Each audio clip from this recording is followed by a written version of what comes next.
Hello! Today we are here to discuss Undergrove. This was a release at Gen Con, and they sold out before I got to their booth.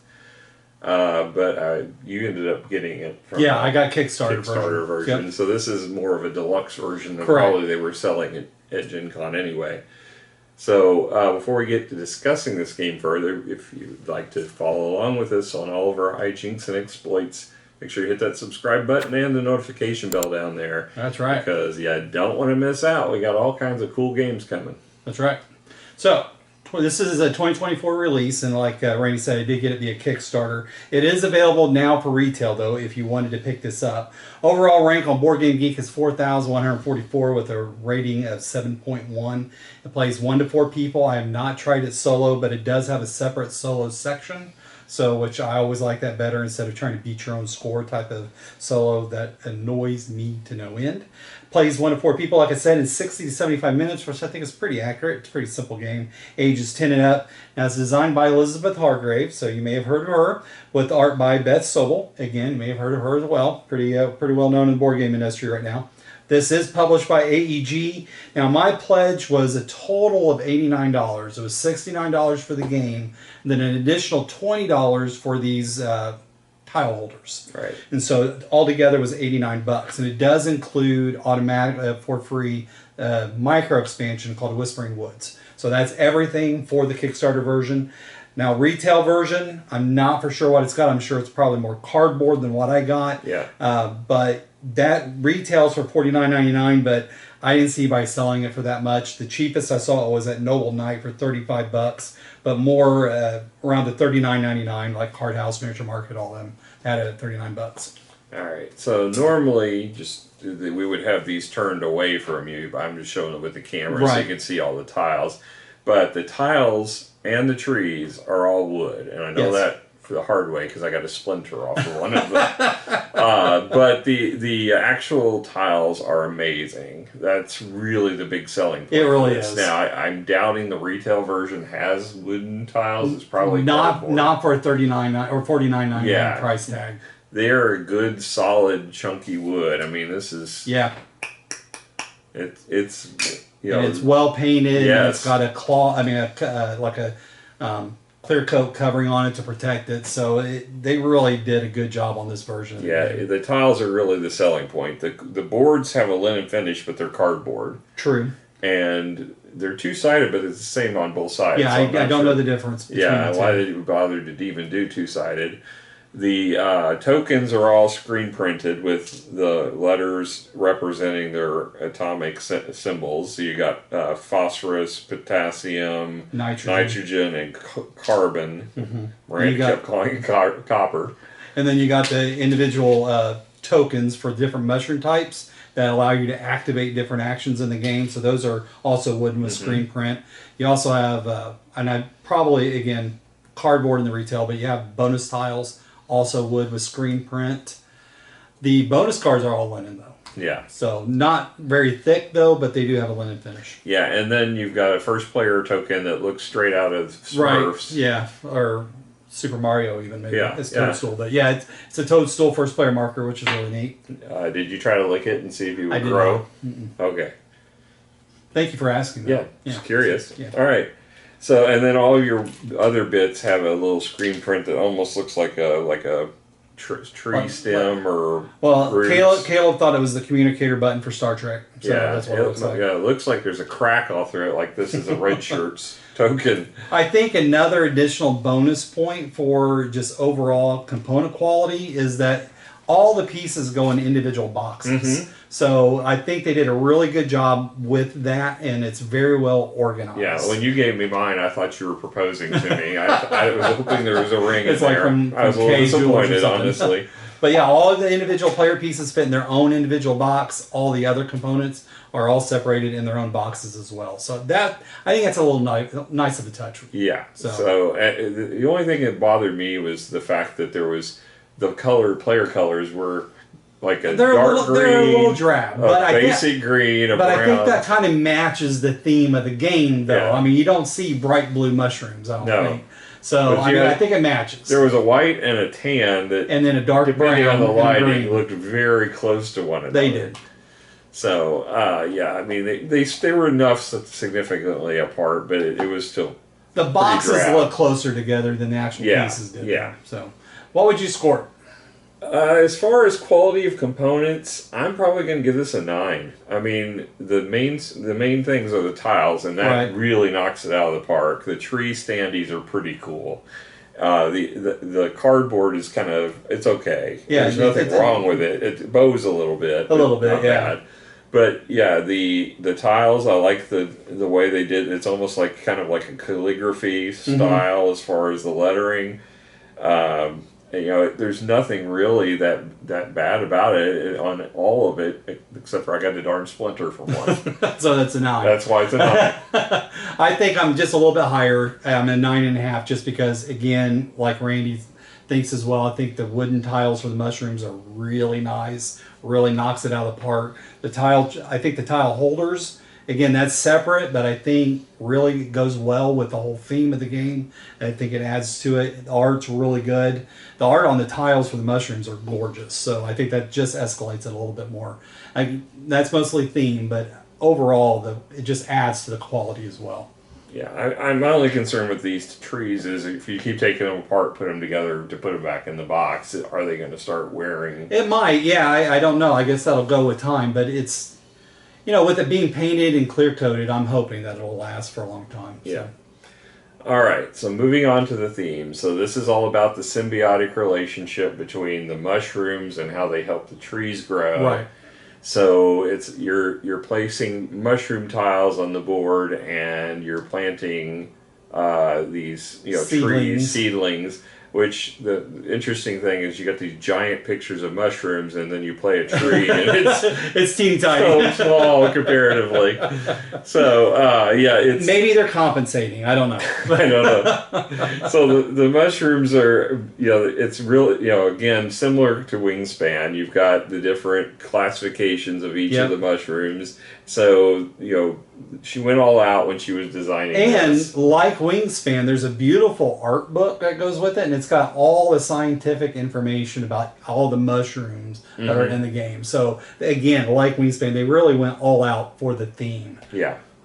So, I think that's Elizabeth really has a passion for nature. Yeah, I agree. That's her thing. She's done outstanding job with Wingspan with the scientific notation of everything. She's done that with this.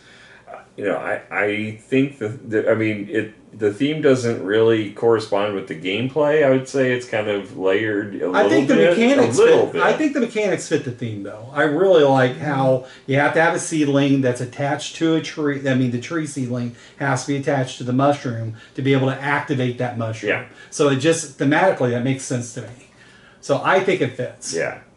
Now, I do want to say I've got 2 giant trees in my front yard, one of which is dying because it's covered with mushrooms. So I don't know what mushroom that is, and if it's in this game or not. It's the death mushroom. So but in general, I think they've done an outstanding job with the art. I think is beautiful. I think the attention to detail with the science is outstanding. I just think the gameplay could be anything, but it makes sense with this theme. I don't think it's intrinsically wrapped in it. But I'll probably go ahead and give this, from a theme perspective, a 9 as well. I have a different opinion. I think that the mechanics do fit the game very well. It just makes sense. The actions that you're doing and the reactions of those actions all make sense to me. Thematically, I think this is a 10. Okay.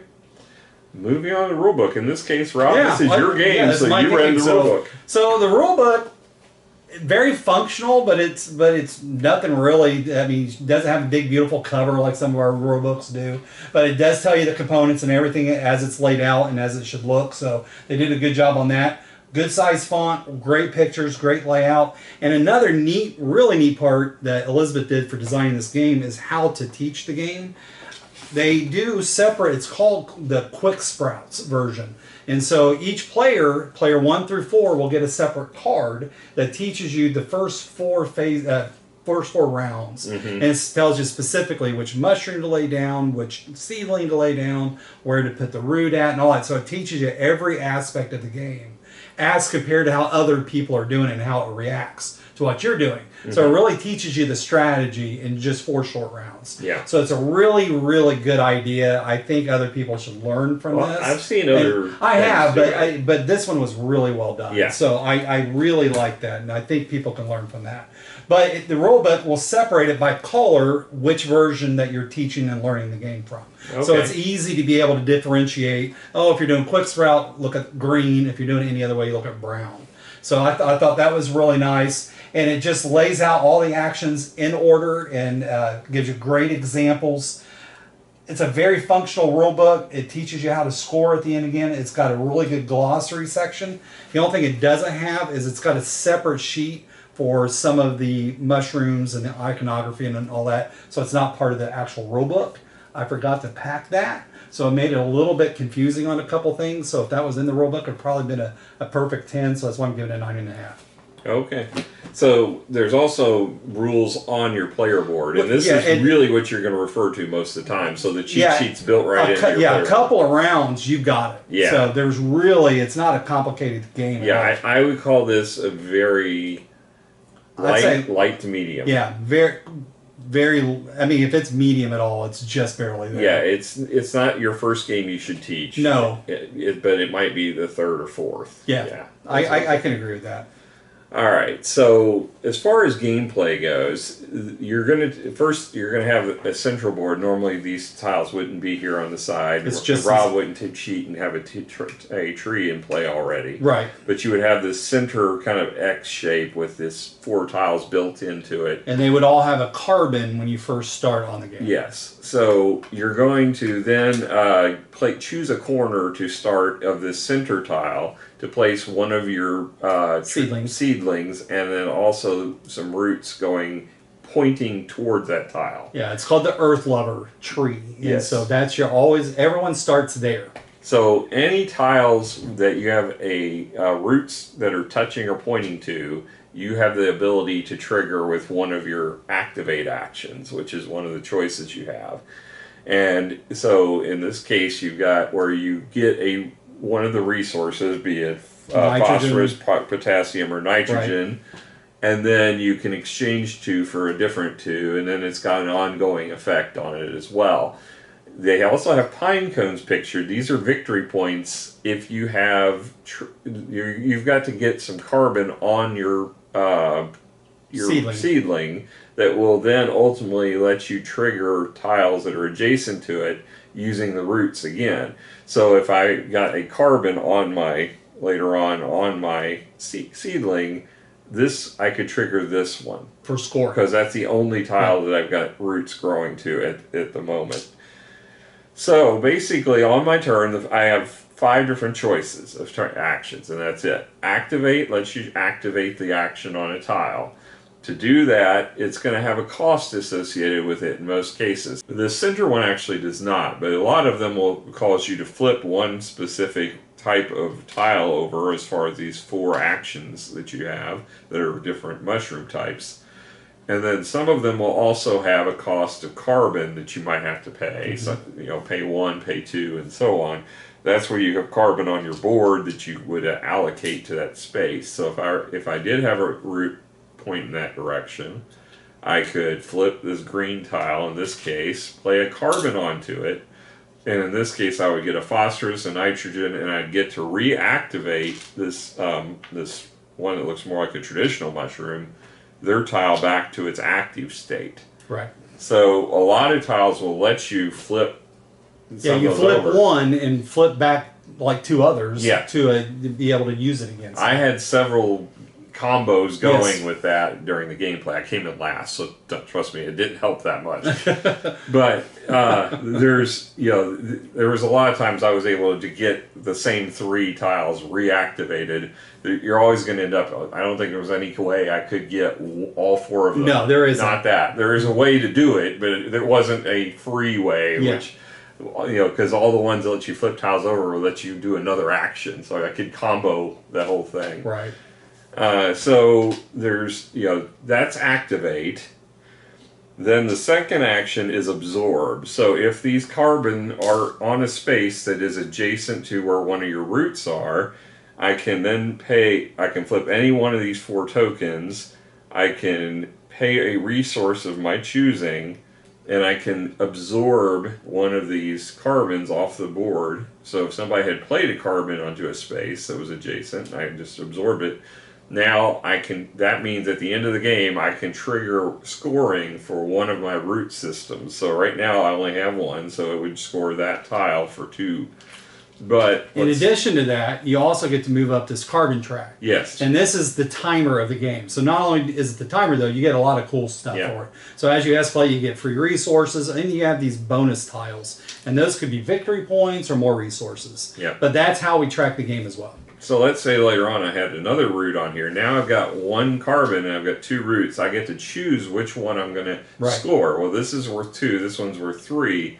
I would score the 3 points instead. But if I got a second carbon absorbed, I would trigger both. So this is how you can ultimately score a lot of tiles. Right. If you play a third carbon, now that becomes a tree, and you get to place one of your trees there. And now you can play a 4th one, and you don't have to pay any carbon. Yeah, it'll score all roots. It's going to score all roots associated with it. So that's how the absorption works. Now there is also an ability that you can pay additional resources or flip additional tokens to move the carbon to where you can absorb it. So let's say there was a carbon over here. I don't have a root pointing to it. I can move for 1 additional flip of a tile over here and then absorb. Right. And then I would be able to absorb that one even though it didn't start in a space where I had roots pointing to. Yeah, and those are just regular rules. There's mushroom tiles that allow you to break those rules too. Because normally you can only absorb 1 carbon. There's a couple tiles that allow you to absorb 2 carbon. Yep. And then there's tiles that also allow you to cheat as far as moving that carbon extra. I found a really neat one that allowed me to move 0 to 2 spaces for very little. And so instead of having to pay those extra resources, I only had to pay 1. Yep. And I could move it too. And it was really neat and actually helped score me some points because there is also a bonus card that if you can move 2 spaces, you get to move up a track and score some points. The third action is reproduce, and this is how you get more little trees started. So you're going to play a seedling. First you have to pay a carbon and 2 phosphorus, so I'd be paying these 2 phosphorus, pay 1 of my carbon, it would all go back to the bank. Then I can also pay an additional resource I could play, like say, my potassium here, and I would get to take 1 of my seedlings and another root and play them to any open circle or partial circle. So like I could put it here because there's a circle, but let's say I want more space to develop, so I put it here and I put this one pointed. I can then pay, as I mentioned, an additional resource, and now I can play another one of these tiles, and you can do these in any order. So this one's actually worth 4 victory points, and it lets me flip 2. So here I go with that. With the free action too. So I can play that, and then if I choose to play, I can play this. Well, I would have to have had this here to play there, so I couldn't. I would have had to play this first. But you can put the root on any tree that you want. Even though I played, that'd be kind of in the middle of the placement. Does that matter? It does not. Okay, so I could play this over here and then score that instead once I got a carbon on it. But I would be able to trigger this ability instead of this one. So that's the reproduce action. Similar to the reproduce action is the partner action. Now, the partner action, you don't get to play another one of your discs, but you can place more roots. So I would pay a carbon and 2 potassium. I would get to play 2 of my roots onto it. So that one you have to be a little careful because you have to make sure you have seedlings to put them on. Yes. So if all your seedlings already have roots and you don't have any other mushrooms attached to them, you don't want to do that action. Right. But it also has that bonus action like reproduce where you can play a mushroom. Yep. So I could put 2 on here, and now I have the capability, if I get enough carbon, to score all 3 of these tiles. Yep. So it's just basically is a way to get more scoring potential and more activation potential. Right. More, probably just as important. So. Yeah. So that's the partner action. The last action is photosynthesize. So for photosynthesize, it's basically as I get low on carbon, I may need more carbon. I'm going to need more carbon. Oh, for sure. That's the main resource. Yeah, so I'm going to get 2 free carbon for doing it, and then I can trade in nitrogen, any number of nitrogen, and add on 1 more carbon per, and it also will reset all my discs up here. Correct. So if I burn through all my discs, I have basically no way to reactivate them except for photosynthesize. At least I didn't see any tiles. No, and yeah, I didn't see any either yet, but there's a ton of tiles. I did have a bonus tile that would have done it. So. And there was a tile that I found that gave me extra tiles when I planted a tile. Yeah. So there's ways to get more of them, but there's really not a whole lot as far as getting more carbon. Yeah. That's really the main way is photosynthesis. So if I traded in these 2 nitrogen, I would get 4 carbon and add it to my supply. And that's going to let me do more activations throughout the game and so on. Or partner and reproduce, because those cost carbon. And the last part of that ability is allows you to redraw tiles. So you can actually discard anything that you don't want. To do that during the game. And you can draw back up to 3. And whenever you do plant a mushroom, you immediately draw and replace it. Yeah. So like when I planted this one, I actually drawn another one from the bank and put it on there. So now I would have 3. But you might have 3 that you absolutely don't like, then fit what you're trying to do, so you can get rid of all of them and draw 3 new ones. Yep. So your tiles kind of build an engine for you, but it's a very light engine builder. Absolutely, it's not much to it. The game itself, I thought was interesting. The problem is, it felt like there was a lot of very few different options as far as the different tiles. They did pretty much the same thing. I saw a lot of repeats. Yeah, there is. There's a lot of similar activations. So you might have one that you have to flip this red tile over and allow you to flip these the blue and yellow. Whereas there might be a tile where you flip the yellow and then you get to reflip the blue and red. So a lot of similarities there, and that's part of the engine building part of it. Or that you can combo off all the that. ones that were worth no victory points by default, but you added resources to them. So for additional scoring. But they had one for potassium and they had one for phosphorus. There's probably one for nitrogen. There is. So I mean, it's the same things over and over again. The bigger issue though that I found is the resources become less useful during the course of the game. So like phosphorus, for example, you only get so many discs. I think there's 6. There's 6.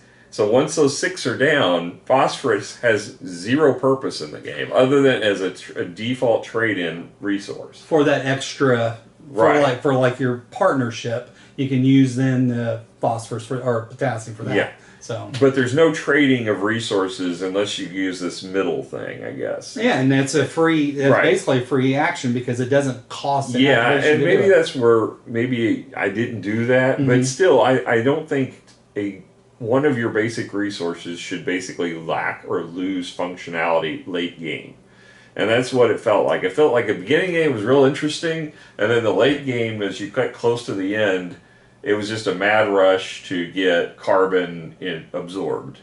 Yeah. I mean, but I just think that's one of, like, a lot of games, when you figure out you're getting close to the end of the game, how am I going to score the most points? Well, it's with carbon. Yeah. So you're going to figure that out, and then like, oh, I need to hurry it up because I'm behind. Yeah. So I don't think this game suffers from that to any more degree than other games similar to it. Yeah, well, I don't necessarily disagree. It's just, in particular, phosphorus bothered me because I guess it just didn't bother me because I just use the phosphorus for other stuff. So, because you always have to have that extra one, like for partnership. So just use the phosphorus for that. I had several tiles that generated phosphorus. Right.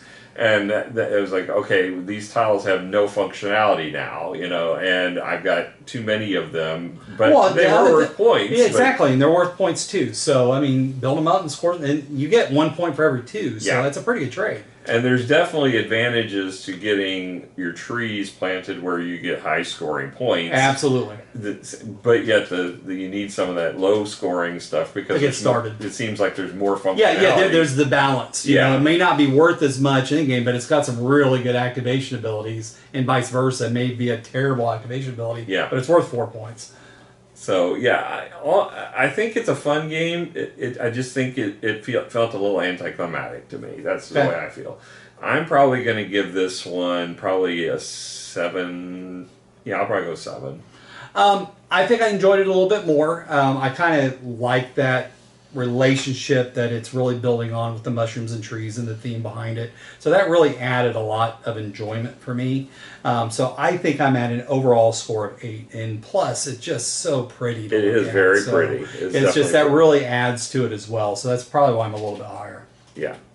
So that is our thoughts on Undergrove. If you have trees with mushrooms around them, what are the mushrooms helping grow the tree, or are they actually killing it? Do like they mine? help you see unicorns? I don't know. Yeah. We don't really want to know about your adventure. If you want to tell us a story about one of those adventures and what you remember seeing, that would be interesting, I guess. But yeah, just make sure you don't eat any of those nasty, poisonous purple ones. Yeah, those are bad. Yeah. They make you shrink in Mario too. So. That's too. All right, and that's our thoughts on Undergrove. If you've had a chance to play it, and share your thoughts below about it. Yes, please do. And in the meantime, you keep hanging out in the wood, and we'll tell you if it's good. All right, bye.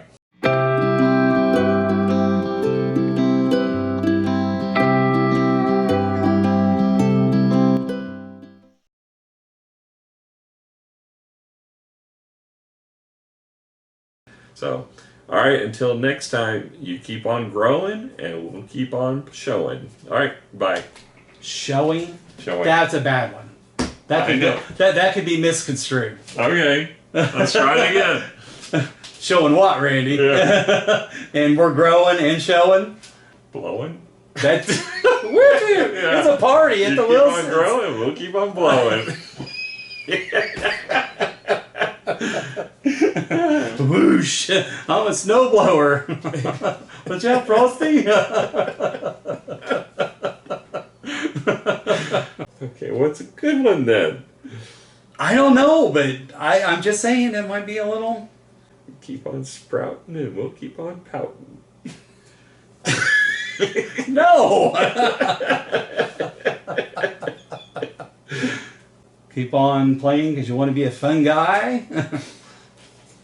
That doesn't rhyme. You hang out in the woods and we'll give up the goods. That one's not as bad. All right, and that's our thoughts on Undergrove. If you've had a chance to play it, and share your thoughts below about it. Yes, please do. And in the meantime, you keep hanging out in the wood, and we'll tell you if it's good. All right, bye. Bye. I like the first one better.